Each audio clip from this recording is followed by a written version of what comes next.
नमस्कार दोस्तों, स्वागत आप सभी का हमारे YouTube चैनल अलीबाबा में। तो पार्ट्स पर मिलियन देखेंगे। तो हैंड राइटिंग खराब है दोस्तों, पर आप इतना ध्यान रखिए कि आपको कितना समझ रहा है, सिर्फ इसमें फोकस कीजिए, ठीक है। तो सबसे पहले दोस्तों हम एक क्वेश्चन देखेंगे और क्वेश्चन के साथ साथ पार्ट्स पर मिलियन क्या है वो भी समझने की कोशिश करेंगे, ठीक है। तो हम पार्ट्स पर मिलियन के बारे में बात करेंगे। तो 7.5 gram of sample of ground water was found to be contain 18.2 mu G यानी माइक्रोग्राम ऑफ जिंक है ये, ठीक है। Zinc, what is the concentration of zinc in PPM. तो एक 7.5 ग्राम का सैंपल है ग्राउंड वाटर का और उसमें 18.2 म्यू जी यानी माइक्रोग्राम जो है वो जिंक मिला। तो जिंक का जो कॉन्सेंट्रेशन है उस सैंपल में इन पीपीएम में आपको बताना है। तो अगर दोस्तों आप साइंस के स्टूडेंट हैं और जैसे जैसे आप बीएससी या फिर एमएससी करते हैं, 12th में भी शायद ये बहुत जगह भी यूज आता है, तो बहुत सारे स्टूडेंट को ये सॉल्व नहीं करने आता है। यानी जब हम सॉल्यूशंस बनाते हैं अलग अलग कॉन्सेंट्रेशन के, तो इसमें जो ब्रिलियंट स्टूडेंट होते हैं वो भी फेल हो जाते हैं, उनको भी ये बातें नहीं समझती। हम बुक तो बहुत सारे कंसेप्ट पढ़ते हैं, पर ये चीजें अगर आपको समझना है तो आपको जो प्रैक्टिकल के जो ऐसे क्वेश्चंस है वो सॉल्व करके देखना बहुत जरूरी है। तो सबसे पहले दोस्तों हम पीपीएम जो है उसे हम कहते हैं पार्ट्स पर मिलियन, और उसे ही हम एमजी पर लीटर जो है वो कहते हैं, ठीक है। तो इसका मीनिंग होता है, अगर मैं कहता हूं 1 पीपीएम का अगर सॉल्यूशन है, पार्ट्स पर मिलियन का सॉल्यूशन है, तो इसका मीनिंग होगा कि उस सॉल्यूशन में 1 mg, 1 लीटर का अगर हमारे पास सॉल्यूशन है तो उसमें 1 mg जो है वो कोई सोल्यूट जो है वो प्रेजेंट होगा। अगर मैं कहता हूं कि 10 पीपीएम का अगर हमारे पास सॉल्यूशन है तो उसका मीनिंग होगा 10 mg पर लीटर।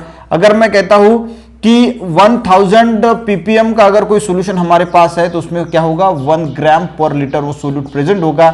1 ग्राम मीन्स ही क्या होता है, 1000 mg जो है वो प्रेजेंट होता है।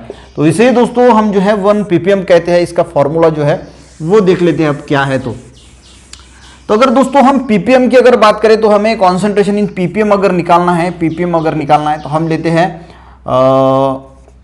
Amount of solute divided by हम लेते हैं अमाउंट ऑफ सॉल्यूशन, ठीक है, इनटू 10 टू द पावर 6। अब 1 मिलियन यानी कितना होता है, अगर हम बात करें दोस्तों 1 मिलियन की, तो 1 मिलियन इज इक्वल टू होता है 10 लाख, ठीक है। तो ये मैंने जो वैल्यू है 10 टू द पावर 6, ये 10 लाख है एक्चुअली, तो मैंने वहां पे लिख दिया है 10 टू द पावर 6।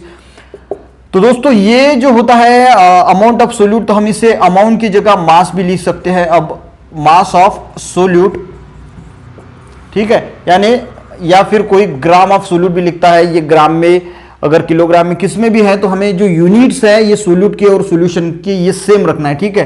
तो मैं यहां पे लिख देता हूं mass of solution into 10 to the power 6। अगर हम इसकी बात करें दोस्तों सॉल्यूशन की अगर बात करते हैं, ठीक है, तो सॉल्यूशन जो बनता है वो बनता है सोल्यूट प्लस सॉल्वेंट से। अब सॉल्यूशन जो है वो सोल्यूट प्लस सॉल्वेंट से है, तो मास ऑफ सॉल्यूशन जो है तो मैं इससे ऐसे भी लिख सकता हूं mass of solute plus mass of solution. हम इसे इस प्रकार भी लिख सकते हैं, पर मैं इसे डायरेक्ट जो है वो लिखता हूं मास ऑफ सॉल्यूशन करके, ठीक है। तो ये कुछ फॉर्मूलेज है पीपीएम के कॉन्सेंट्रेशन निकालने के। अब देखते हैं दोस्तों ये जो क्वेश्चन आपके सामने है इसे देखते हैं। तो मैंने कहा था कि जो मास ऑफ सोल्यूट और सॉल्वेंट जो है वो सॉल्यूशन जो है इसका जो यूनिट है वो हरदम जब हम कैलकुलेशंस करते हैं तो सेम रहना बहुत जरूरी है। तो इसका क्वेश्चन है कि हमारे पास 7.5 ग्राम का जो है वो सैंपल है, एक ग्राउंड वाटर सैंपल है, और उसमें जिंक का जो कॉन्सेंट्रेशन है वो है 18.2 म्यू जी। तो जिंक का कॉन्सेंट्रेशन हमें पीपीएम में फाइंड आउट करना है। तो पीपीएम इज इक्वल टू,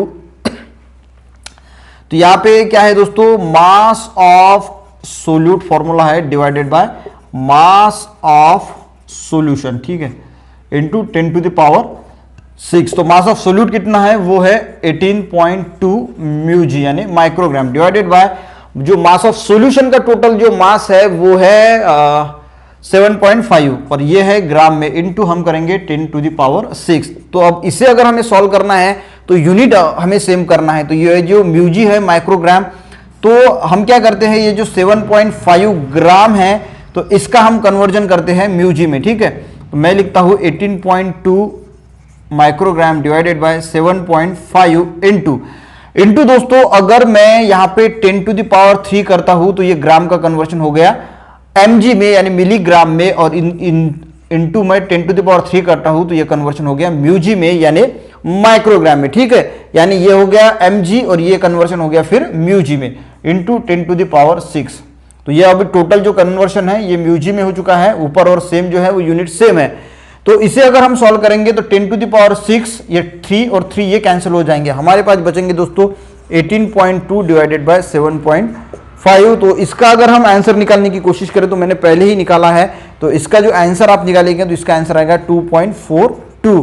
तो इसका जो कॉन्सेंट्रेशन होगा, तो इसका जो क्वेश्चन है what is the concentration of zinc in PPM, तो जिंक का जो कॉन्सेंट्रेशन होगा उस सॉल्यूशन में वो होगा 2.42 ppm mg पर लीटर। तो ये दोस्तों हमने निकाला कॉन्सेंट्रेशन। तो इस प्रकार दोस्तों जो है वो हम पीपीएम में किसी भी सोल्यूट का जो कॉन्सेंट्रेशन है उस सॉल्यूशन में निकाल सकते हैं कि कितना है। तो ये एक नीचे मैंने क्वेश्चन निकाला है, इस पे मैं कल वीडियो बनाऊंगा, ये आप होमवर्क के लिए रख लीजिए, तो घर पे सॉल्व करके देख लीजिए कि क्या आपको आता है।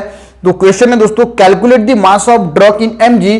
तो आपको जो है वो ड्रग का मास जो है वो mg में कैलकुलेट करना है। फॉर 5 ppm का आपके पास सोल्यूशन है, if the mass of solution is 10 gram. Solution का मास दिया है 10 ग्राम, सोल्यूशन है 5 ppm का, तो आपको मास ऑफ जो ड्रग है यानी सोल्यूट का जो ड्रग है, तो मास ऑफ सोल्यूट जो है वो निकाल के देखना है। तो ये आप घर में होमवर्क जो है वो करके देख सकते हैं। तो कल मैं इस पे जो है वो वीडियो जरूर बनाऊंगा इस क्वेश्चन पे।